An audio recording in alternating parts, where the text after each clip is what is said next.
When I got a call saying that they were making this show that was set 200 years before Game of Thrones, I was really interested.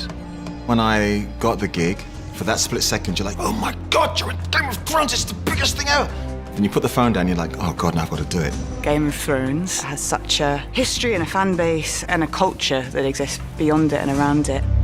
It's the biggest TV show, so yeah, so there's a bit of pressure to live up to.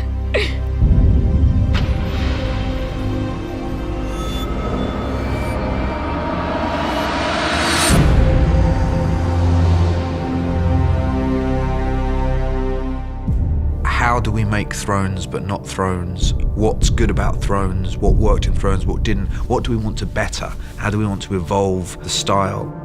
It wasn't just a prequel for prequel's sake. There was actually a reason to tell this story. The Targaryens are the fascinating dynasty that we don't really know much about from the original books because at that point they've all died out. There was this once great day where there were dozens of Targaryens running around and a bunch of dragons, and they ruled over Westeros. It was a time of peace and prosperity, and everybody knew that if you messed with the Targaryens, you would get the dragons, so nobody dared to overthrow them. This period in Westeros was a very decadent time. So you get to see what the realm looks like before it descends into the detritus and post-decadence of war that you see in the original series. So I was fascinated in going back to that time and seeing the Targaryens at their height and learning what it was that Daenerys lost in trying to win back throughout the story. The original Game of Thrones was very much an epic that was weaving together various different threads. It still has that scale and scope, but it's really just the story of one family slowly tearing itself apart. There's a wish fulfillment for an audience of things they want to see. We're not here to not give it to them.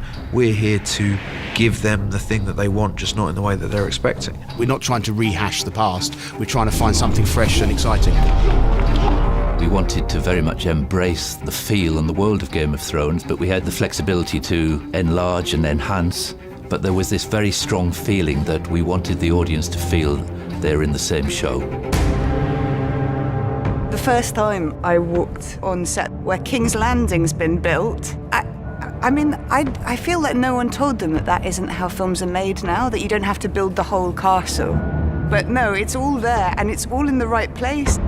You read the script at home and you imagine the scene, and then when you come in, it's always twice the size you imagined it. You walk around these sets that look like ancient monuments and buildings with massive statues, or you can be on these amazing locations. You cannot believe that this is on the earth somewhere this extraordinary. The other series of Game of Thrones was absolutely brilliant, and the costumes were brilliant. So it was not a question of doing better. It was just a question of doing something beautiful. We had said to ourselves, we're going to pull our horns in on season 1. We're going to start in a more grounded, more intimate way. But even with our horns pulled in, it was just big. One of the many beautiful things that George did with his creation of Westeros is it really feels three-dimensional and fully realized, and that there's thousands of years of history, and you can get lost in a good way in the world of Westeros. For me, the best fiction, the best drama is about characters. House of the Dragon is a story about very flawed human beings, capable of love and hate, capable of doing good things, capable of doing monstrous things. I genuinely hope that audiences are open to watching a new chapter in the Game of Thrones saga. Game of Thrones was its own thing, and it was a cultural phenomenon. But this is something else, it's a different story. The scale of the story is told in a different way. All that size that we loved in Game of Thrones is here, but House of the Dragon is rooted in the domestic and the familial. I hope fans will get everything that they got out of Game of Thrones and more. More dragons.